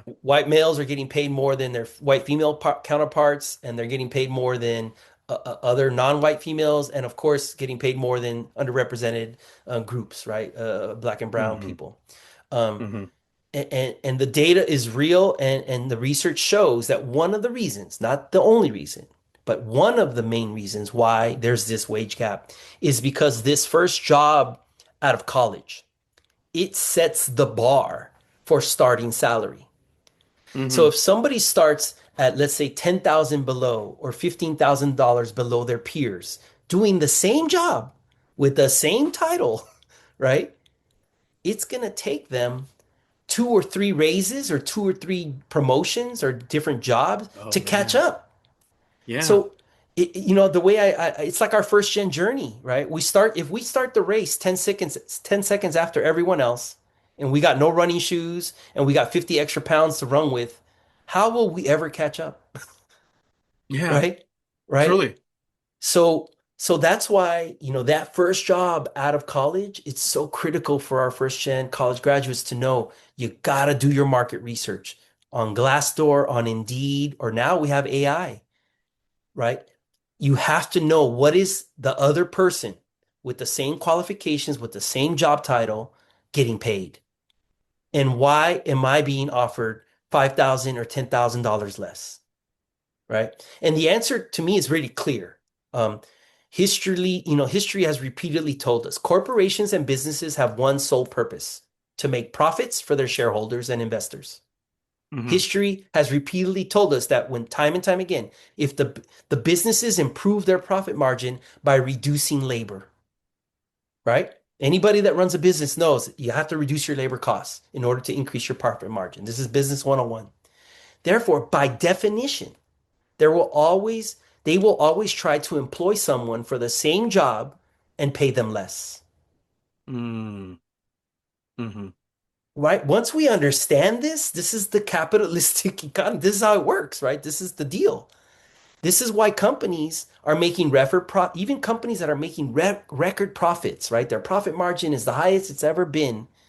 Immediately do layoffs when the economy slows down or their profit margins are shrinking, right? Hmm. That's why all these Hmm. tech companies are cutting people, right? Like when the economy is good, jobs, people are hiring. When the economy is bad, people are getting fired.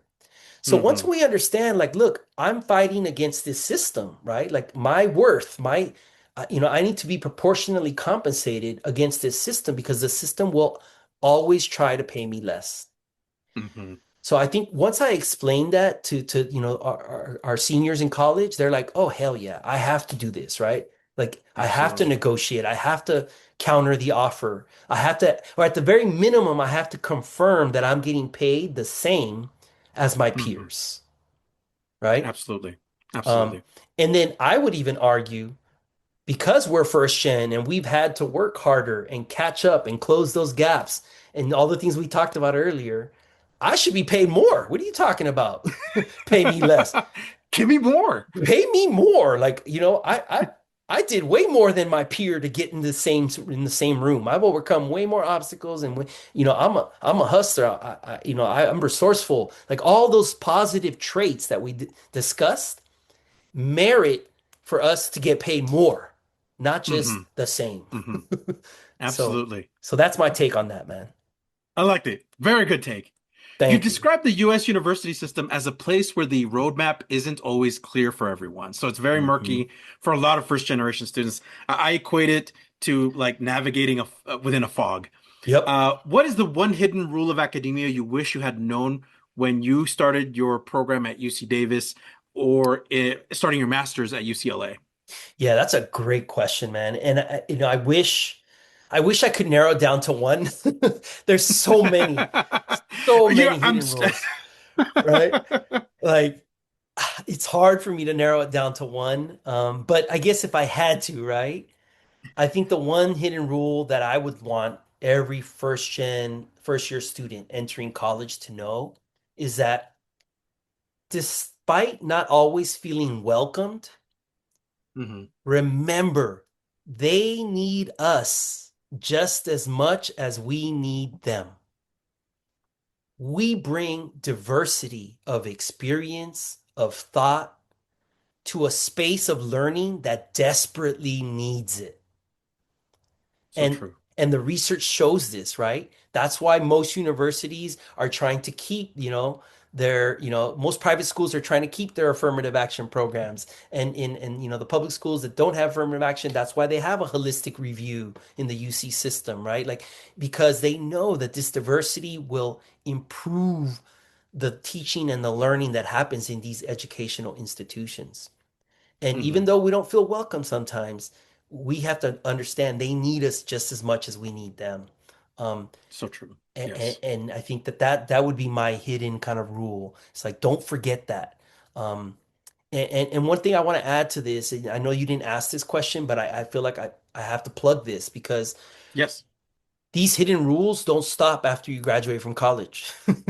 There are these hidden rules in a that's so true. professional setting too, right? Once you get that first job and you're like, whoa, how do people dress here? Like, what's the culture, right? What's the office culture, the professional office culture, right? So there's a great book that we reference in the book, in our book. Um, um, it's a book written by Gorick Ng, who's also a first gen college student or graduate. He went to Harvard. His book is titled Unspoken Rules. And these are all the hidden rules in a professional workspace, Hmm. because again, they exist there too. We're rounding the corner on this podcast, Will. And if you can almost believe it, we've been here almost 2 hours. It doesn't feel like it. Oh my We've been God. almost, Wow.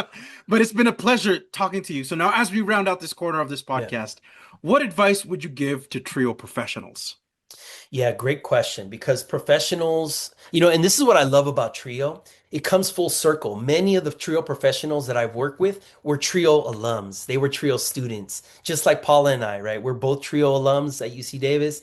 Um, and it's just beautiful to see this community paying it forward, right? Going back to our roots and helping out other incoming young first gen students.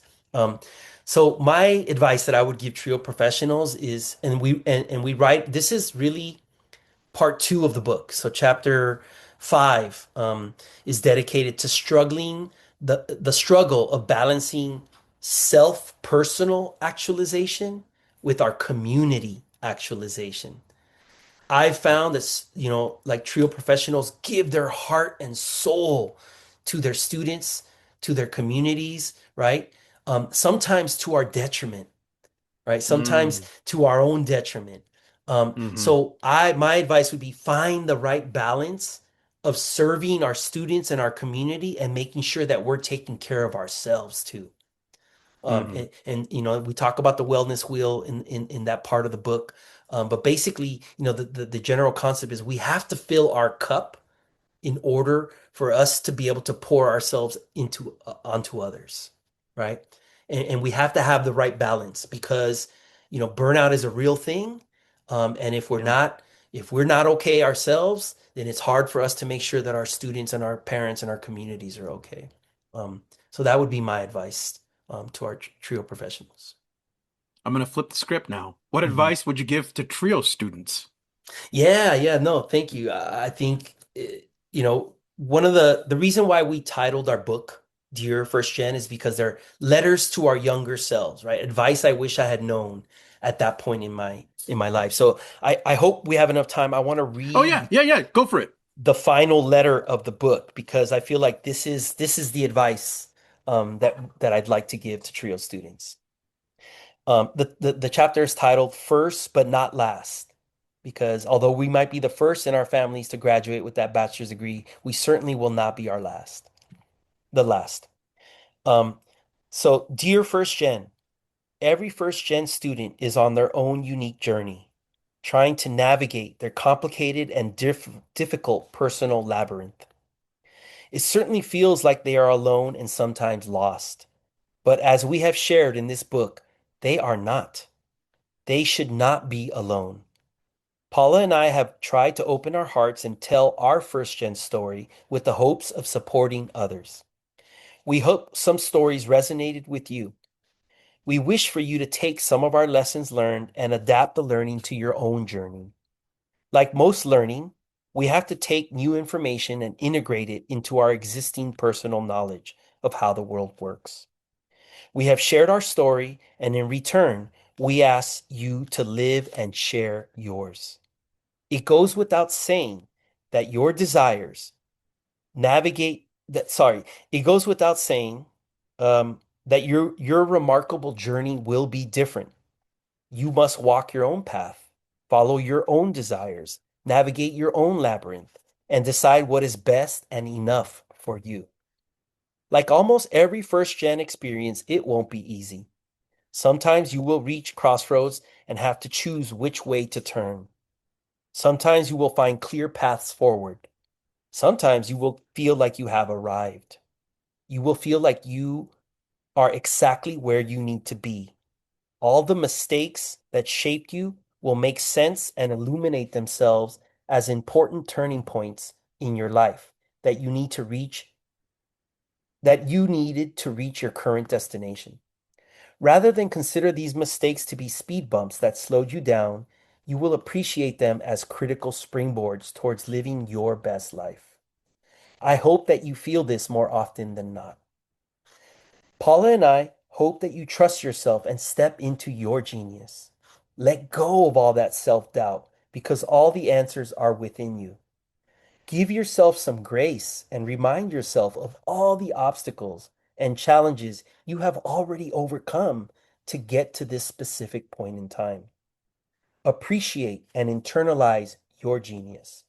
That is your strength, your persistence, and ability to persevere and eventually thrive in situations most others could not. Paula and I have the utmost confidence that you will find your way through your first gen labyrinth. When you are ready, you will feel like you have enough, you do enough, and you are enough. That feeling of joy, purpose, and meaning will overwhelm you with happiness and satisfaction. We invite and challenge you to step into your genius, to go and live your best life, and to, along the way, contribute to our community self-actualization. No matter what phase of life you are in, the early years, the formative years, the early career years, the financial freedom phase, or the first generation legacy phase, don't forget that we are a collective. We are one. We need and depend on each other. Our joy, purpose, and meaning in life will change as we transition from one stage of life to the next. Nothing is permanent. Nothing lasts forever. But giving back, supporting our community should be a constant in life. If we all do this, then all of humanity will be working towards a better, more actualized world. You may have been the first in your family to earn a bachelor's degree, but you definitely won't be the last. We leave you with one final reflective question. What first-gen legacy will you leave behind for those that will follow in your footsteps? Wishing you love, communal prosperity, and internal harmony. Will and Paula. Will, that was very beautiful. And please send our many thanks to Paula as well. Wow, beautifully read. Thank you. What is something that you're currently reading, watching, or listening to? You cannot cheat. You can't use the Dear First Gen book. Yeah, no, I'm actually hoping that I'm done with that book. Now it's the audience's turn to read it. Um, So yeah, I think what I'm currently reading is a book called The Wealth Ladder by Nick Majuli. It talks about kind of the different strategies that people take to get into these different wealth steps, from being low income and in debt, right? So going from negative net worth into, the first tier to the second tier, all the way up to, like you called in your question, right? This limitless, like, okay, somebody whose net worth is, $100 million or whatever. So that's a great Right. book that I'm reading. And then I'm about to start a new book that was recommended to me, titled Die with Nothing by Bill Perkins. And that Mm, concept is the concept of, giving back to the community basically is, not just selfishly hoarding your money for yourself until you die, but to actually, spend that money and redistribute it to those who need it most. And so that's a wonderful book that I'm interested in about to start reading soon. awesome. Yeah. Using only one word, describe yourself. I would say persistent. Right on. Um, So we get persistent, but I never saw persistent with an exclamation point. I'm going to put that in the title of the podcast. Please, I love it. Yeah, there's one thing. There's no giving up, right? Like once, and it's not just me, right? This is a life partnership now. I've been married 27 years to Paula. Congratulations. Thank you, thank you. And like I said, we started early, right out of college, um, and uh, and once we set our mind to something, we're gonna figure out how to do it. That persistent gene is definitely part of me, and I think also her. Um, yeah. Wonderful.